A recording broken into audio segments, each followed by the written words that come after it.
Pemirsa, selalu ada hikmah. Bismillahirrahmanirrahim. Assalamualaikum warahmatullahi wabarakatuh. Alhamdulillah segala puji hanya kepada Allah dan mari kita bersolawat kepada baginda Rasulullah Muhammad sallallahu alaihi wasallam. Alhamdulillah kita balik lagi di acara penuh hikmah, selalu ada hikmah dan tentu dengan narasumber yang luar biasa. Kali ini kita kedatangan guru kita Ustadz Zuhud namanya. Beliau mengajar menjadi pengajar di pesantren Sam'an Bandung. Lulusan S2, belajar tafsir hadis juga waktu S1-nya. Dan penghafal Al-Quran juga Masya Allah. Dan bahkan sampai menekuni usaha dan berbisnis. Sampai bahkan masuk ke pasar modal. Kita langsung tanya tentang beliau ya. Assalamualaikum warahmatullahi wabarakatuh Ustaz. Waalaikumsalam warahmatullahi wabarakatuh. Ustaz sehat ya? Alhamdulillah. Izin tanya-tanya ya Ustaz ya? Ya siap. Alhamdulillah.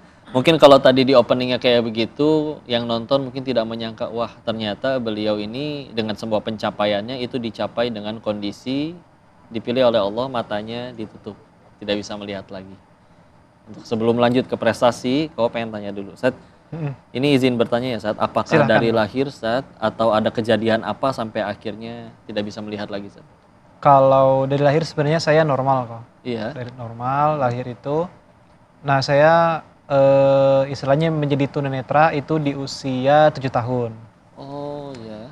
Jadi sempat tuh melihat ya indahnya dunia lah gitu ya Iya. bahasanya. Pemandangan Masya gitu kan. Allah. Asiknya dunia anak-anak, dunia kartun segala macam lah ya. Main sepeda, main bola itu sempat gitu kok. Sempat. Sampai di umur 7 tahun itu karena sebenarnya itu rangkaian sih kok dari umur kurang lebih sekitar 5 tahun. Iya. Apa awalnya, gejala awalnya apa? Nah jadi umur 5 tahun itu saya lagi main nih dengan saudara. Iya. Nah yang namanya anak-anak kan lari-lari. Nah kita tabrakan. Saya dengan saudara itu tabrakan. Kepala, kejeduk kepala Iya gitu. betul. Heeh. Nah ternyata goncangan hebat itu mengakibatkan Kena saraf mata mungkin ya? betul ke retina. Jadi Oke. retinanya tuh jadi kalau bahasa dokter tuh robek lah gitu ya. Kalau bahasa mereka tuh retinanya tuh. Nah ternyata itu kalau yang kanan dia langsung, kalau yang kiri dia perlahan-lahan. Mm-mm. Istilahnya kalau kita tuh Lama-lama mulai- low vision. Heeh. Jadi low vision bisa melihat sekitar 2 meter, makin lama makin Makin dekat. pendek sampai di SMP menjadi totally blind.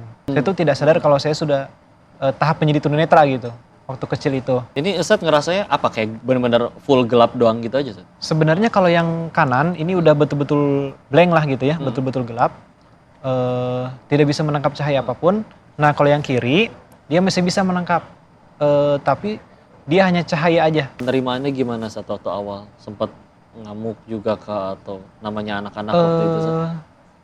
Saya jadi penyendiri waktu itu. Jadi waktu pas saya awal-awal jadi tunanetra di anak-anak itu, 7 tahun ya? jadi saya nggak berani keluar rumah. Jadi di Teman-teman rumah datang aja nyariin? terus gitu. Nggak mau ketemu? Enggak, jadi saya Jadi- di rumah aja lah gitu. Nggak Sampai akhirnya kemana-mana. mulai bisa nerima legowonya di usia berapa? Ustaz? Itu udah dewasa.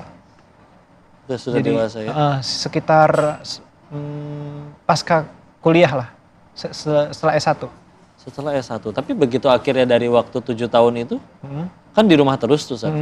Tetap tapi nerusin pendidikan, Ustaz? Tetap, Atau sempat tetap. putus dulu 1 tahun, 2 tahun nggak? Enggak, alhamdulillah enggak. Tetap. Ke sekolahnya jadi dianterin, Iya betul. dipegangin. Betul. Jadi kan saya SD mah sebenarnya SD umum, kelas 1 2 itu. Nah, Iya. pas kelas 3 SD saya pindah ke SLB. Oke. Nah, di situ karena teman-teman saya sama tunanetra, jadi saya gaul di situ. Tapi dengan teman-teman di rumah, istilahnya dengan teman-teman yang awas, Yang saya nggak biasa gaul. di komplek ya, yang dulu sebelum main dekat-dekat rumah ya. Heeh. Saya nggak gaul dengan mereka karena ya gimana ya, ya minder lah gitu, merasa malu gitu. Sempat ada yang ngucap juga memang saat ngehina gitu, ngeledek gitu, Ustaz. Ada, Ya Allah. ada. Barudak. Ya namanya anak-anak lah gitu ya. Heeh. Iya barudak sih namanya. Barudak. Masya Allah. Ada. Terus akhirnya kecil-kecil itu. tetap kuliah ya Zat ya? Alhamdulillah. Kepengen sendiri atau waktu itu didorong juga Zat kalau kuliah? Kepengen sendiri. Oh karena udah nerima juga lah ya. Iya, udah sadar lah istilahnya gitu. Heeh. Mulai ngapalin Qurannya pas kapan? Kalau ngapalin Quran sebenarnya udah saya itu dari kecil sebenarnya. Dari kecil. bahkan masih ngelihat ya Zat ya? Udah mulai enggak sih, surat-surat jadi- pendek? Enggak? Jadi awalnya gini sih, kalau masalah menghafal Quran itu kan saya diam terus di rumah nih, nggak Iya. keluar-keluar kan, nggak main, Heeh. nggak keluar-keluar gitu. Ngapain lagi Nah, atunya gitu. akhirnya sama orang tua tuh dibeliin kaset gitu, kaset pita itu. Oh, masih pakai pita Ya, ya. kaset pita itu kan Murotal, awal 2000-an. heeh, Betul, iya. Jus 30 yang Korea anak-anak itu, Muhammad Toha kalau nggak Atau salah. hal Junaid, ya. Betul. Nah, akhirnya saya puter gitu kan, karena nggak ada ngapa-ngapain lagi gitu kan, nggak ada Iya. kegiatan apa-apa, diputer, Nyangkut habis di puter kepala. lagi. Heeh. Alhamdulillah nyangkut di kepala gitu kan. Terus dibeliin kaset itu lagu-lagu nasyid kayak Raihan gitu kan. Iya. Didengerin sama Masya saya gitu. Sama sama bapak sih, sama ayah itu. Alhamdulillah. Alhamdulillah dari situ mulai menghafal, tapi istilahnya nggak ada tujuan khusus gitulah. Nggak ada Iya. cita-cita, maksudnya saya ingin menjadi seorang hafid gitu, nggak ada. Jadi Belum, hanya sekedar ingin dengerin aja gitu kan. Mulai ngerasa enak dengerinnya. Mulai Dan merasa juga kan, nyaman. ya Allah, pintu dosa matanya udah ditutup.